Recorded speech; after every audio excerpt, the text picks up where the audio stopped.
लड़कियों की छाती पर पैर रखकर पुलिस ने उनको पीटा है, मेल पुलिस ऑफिसर्स ने पीटा है। उसके बाद भी आप लोगों का मन नहीं भरा है। एक second sir please let me speak sir. कल हम लोगों ने आपकी लाठियां खा ली है। Let me speak sir. बहुत ब्रूटैलिटी करी है पुलिस ने कल। एक सेकंड सर, मैं ये बोल रहा हूँ, कल आपने इतनी ब्रूटैलिटी करी, स्टूडेंट्स ने ब्रूटैलिटी सहन कर ली, सारी लाठियां खा ली, अपना सर फुड़वा लिया, हाथ फुड़वा लिए, और उसके बाद भी आप लोग आज फिर से तंग करने में लगे हुए हैं। एंट्री पॉइंट्स क्यों बंद कर रखे हैं? बंद क्यों कर रखे थे फिर? कोई बंद नहीं है, कोई बंद नहीं है। लाठियां सुबह भी आप लाठियां चला रहे हो। आप बैठो, आप लोगों का मन नहीं भरा है? आप बैठो। और खून बहाना चाहते हो आप स्टूडेंट्स का? हम आपस में नॉर्मल बात कर सकते हैं, बात कर। ऑफिस में क्या बात करें सर? कल आपने बच्चों को पीटा है, ऑफिस में क्या बात करें सर? हम आपस में बात कर सकते हैं। सर प्लीज बैठिए, सुनिए, बैठकर बात नहीं होगी सर। अब आप लोगों ने खून बहाया है बच्चों का। अगर कोई कंफ्यूजन, छोटी छोटी बच्चों का खून बहाया है आप लोगों ने। कोई मिसकम्युनिकेशन है, मिसकम्युनिकेशन नहीं, सारे वीडियो से कोई रुकावट नहीं है। जंतर मंतर की कोई एंट्री में रुकावट नहीं नीचे। कोई एंट्री, अब यहाँ पर लाठीचार्ज नहीं कोई होना रुकावट नहीं। आप बैठे हो, चाहिए। खाने का सामान आएगा, अब इधर आइए, बात कर। खाने का मीडिया के सामने बात होगी। आप लोग कल मीडिया के एक सेकंड, कल रास्ते पर आप लाठियां चला रहे थे सर। अभी के सामने ही बात छोटी छोटी बच्चों पर लाठियां चली है। यहीं पे बात कर लो आप। डीसीपी सर, व्हाट वाज हैपनिंग यस्टरडे? मीडिया के सामने ही बात होगी, हम बात चलते हैं। सर लाठियां सड़कों पर चली है ना? अभी सुबह भी मारा है बच्चों को, सुबह भी यहाँ पे लाठी अंदर बात सर, अंदर बात होगी ही नहीं। आप लोग एक मिनट, अभिजीत जी सुनिए, यहाँ पे एंट्री क्यों बंद कर? नहीं रोका जा रहा, अभी कोई किसी को नहीं रोक रहा, सबको आने देंगे, सबको आने देंगे। ऐसा है, किसी को नहीं रोका कोई भी जाएगा। एंट्री एग्जिट पॉइंट बंद नहीं होना चाहिए। ऐसा लग रहा है कंजेशन हो गया यहाँ पे। एंट्री एग्जिट पॉइंट कोई बंद नहीं हो रहा है, अरे कोई बंद हुए नहीं हो रहा। बंद रखिए यार सर।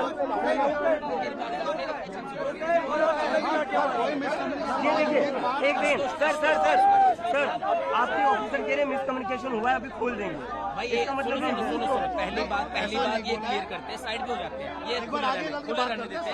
आप लोगों ने बहुत ब्रूटैलिटी करी है। उस पर भी बात करेंगे भाई, बोलिए थोड़ा सा बहुत clear ब्रूटैलिटी। करें, माहौल आई वाज नॉट एक्सपेक्टिंग दिस। कोई नहीं आ जाएगा। आई वाज नॉट एक्सपेक्टिंग दिस।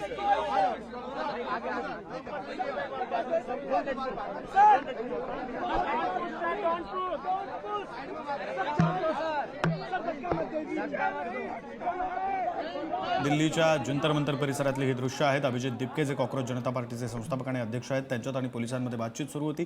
ते पोलिसांना म्हणता आहेत की जे काही बोलायचं आहे आपण माध्यमांसमोर बोलू। पोलिसांनी ते मान्य केलेलं आहे, फक्त पोलिसांचं असं म्हणणं आहे की आपण एका बाजूला जाऊन बोलू, रस्त्याच्या मध्ये नको। अभिजित दिपके यांचा असा आरोप आहे, कॉक्रोच जनता पार्टीचा आत्ताचा असा आरोप आहे की जंतर मंतरकडे येणारे रस्ते का बंद केलेले आहेत, ते बंद करू नये असं अभिजित दिपके यांनी म्हटलेलं आहे। पोलीस आणि अभिजित दिपके यांच्यामध्ये आता नेमका काय संवाद होतो हे पाहणं अतिशय महत्त्वाचं असणार आहे। अर्थात हा संवाद माध्यमांच्या समोर, मीडियाच्या समोर व्हावा हे अभिजित दिपकेंनी म्हटलं, पोलिसांनी ते मान्य केलेलं आहे। आता पुन्हा एकदा रस्त्याच्या कडेला जाऊन पोलीस आणि अभिजित दिपके यांच्यामध्ये संवाद होईल, बातचीत होईल, नेमकं काय बोलणं होतं हे पाहणं महत्त्वाचं असणार आहे। तर अभिजित दिपकेंनी कालच्या झालेल्या लाठीचार्ज बद्दल संताप सुद्धा व्यक्त केलेला आहे। तुम्ही विद्यार्थ्यांचं रक्त वाहिलं, तुमचं मन भरलं नाही का, असा सवाल अभिजित दिपकेंनी आता पोलिसांशी बोलताना विचारलेला आहे।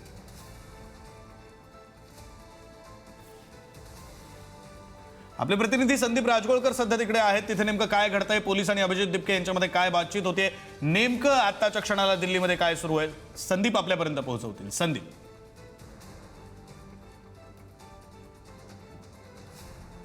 पोलिसांशी चर्चा केली आहे। प्रामुख्यानं काल बऱ्याच ठिकाणी लाठीमार झालेला होता, त्याचबरोबर अश्रुधुराच्या नळकांड्या देखील फोडलेल्या होत्या आणि त्याचा जाब खरं तर पोलिसांना अभिजित दिपके यांनी विचारलेला आहे। काही वेळापूर्वीच ते जंतर मंतरमधून बाहेर जाताना ही बातचीत आपण थेट प्रेक्षकांना दाखवली आणि आज काही वेळानंतर अभिजित दिपके पत्रकार परिषद देखील घेण्याची शक्यता आहे आणि त्याच्या माध्यमातून पत्रकार परिषदेमधून ते आपली भूमिका मांडतील। पण मी सध्या ही थेट दृश्य दाखवतोय जंतर मंतरवरची। काल जी परिस्थिती होती ती परिस्थिती आज नाही, त्याच्या उलटी परिस्थिती विक्रांत आज जंतर मंतरवर पाहायला मिळते। हेच ते मुख्य व्यासपीठ आहे ज्या ठिकाणी काल गीतांजली असतील, म्हणजे सोनम वांगचुक यांच्या पत्नी, त्याचबरोबर अभिजित दिपके आणि इतर आंदोलक जे आहेत ते होते। अनेक जणांनी ज्यांनी पाठिंबा दिलेला होता ते देखील या ठिकाणी दाखल झालेले होते आणि उलट्या बाजूला जर आपण पाहिलं तर आंदोलकांची संख्या आज खूपच कमी आहे। म्हणजे तुरळक गर्दी जी आहे ती सध्या जंतर मंतरवर प्रामुख्यानं पाहायला मिळते आणि मी व्हिडिओ जर्नलिस्टला विनंती करेन, पलीकडे जर आपण पाहिलं तर म्हणजे एक 200-300 कार्यकर्ते जे आहेत ते फक्त या ठिकाणी दाखल झाले आहेत। काल प्रामुख्यानं मार्च होता आणि त्यामुळेच गर्दी काल जास्त होती आणि देशभरातले काल तरुण विद्यार्थी आंदोलक जे आहेत ते आलेले होते। मात्र आज आंदोलन नसताना देखील, म्हणजे मार्च नसताना देखील आज पोलीस बंदोबस्त मात्र विक्रांत कालच्याप्रमाणेच या ठिकाणी पाहायला मिळतोय. स्पेशल फोर्सेस असतील, दिल्ली पोलीस असतील, त्यांना आजही या ठिकाणी तैनात केलं आहे. आपण ही स्टेजच्या बॅक साईडची दृश्य पाहतोय की कशा पद्धतीने या ठिकाणी हे सगळे पोलीस जे आहेत त्यांना तैनात करण्यात आलेलं आहे. आज प्रामुख्यानं बघायला गेलं तर अभिजित दिपके पत्रकार परिषद घेऊन काय नेमकी भूमिका मांडतात, कारण काल सोनम वांगचुक यांनी विक्रांत पुन्हा उपोषण माझं सुरूच म्हणजे टू बी कंटिन्यूड असं त्यांनी एक ट्विट केलेलं होतं सोशल मीडियावर. त्यामुळे 23व्या दिवशी देखील माझं उपोषण सुरू राहील असं त्यांनी सांगितलेलं होतं.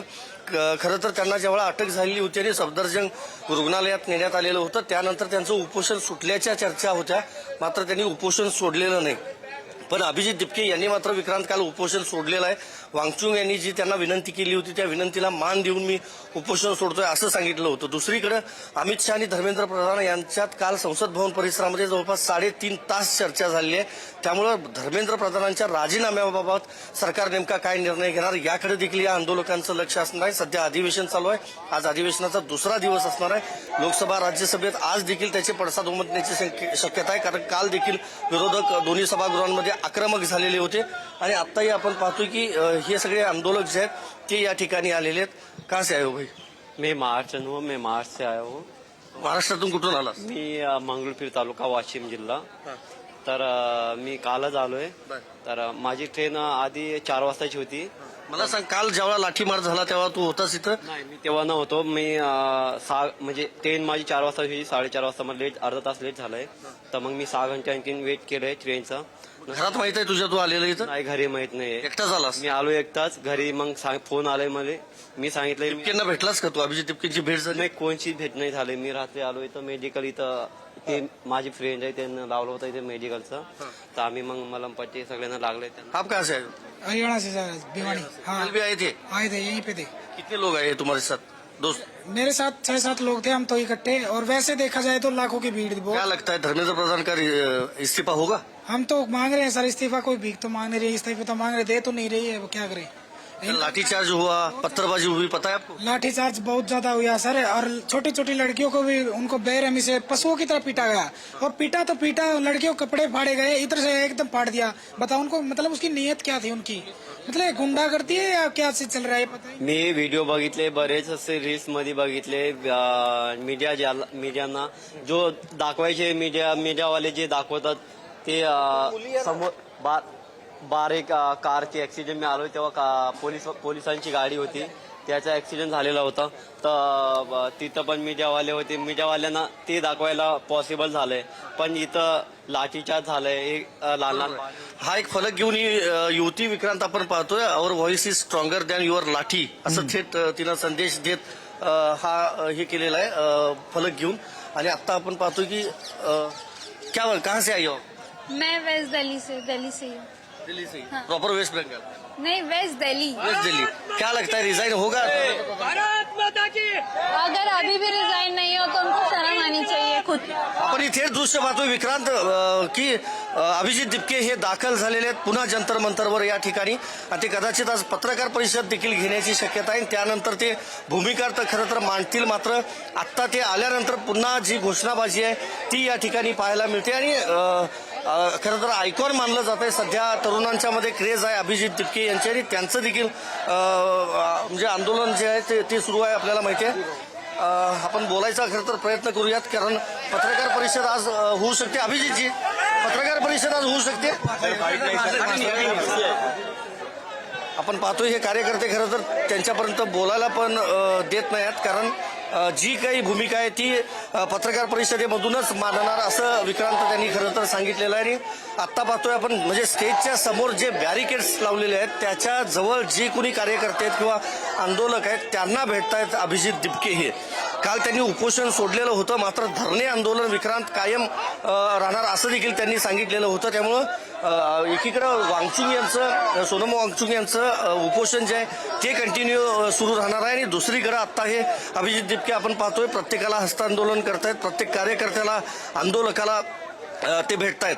आता आपण बघितलं महाराष्ट्रातनं देखील एक युवक आपल्याला भेटला. अशा पद्धतीनं अनेक युवक युवती जे आहेत त्या जंतर मंतरवर काल आलेले होते आणि आज देखील दुपारनंतर कदाचित, कारण मॉर्निंगला आपल्याला माहिती आहे सकाळच्या प्रहरामध्ये शाळा कॉलेजेसची वेळ असते आणि ते झाल्यानंतर दुपारनंतर कदाचित पुन्हा हे सगळे तरुण जे आहेत ते एकवटण्याची शक्यता या ठिकाणी म्हणजे जंतर मंतरवर. त्यामुळे बघावं लागेल आज कशी गर्दी असेल आणि आज कशा पद्धतीनं सगळी परिस्थिती हाताळली जाईल.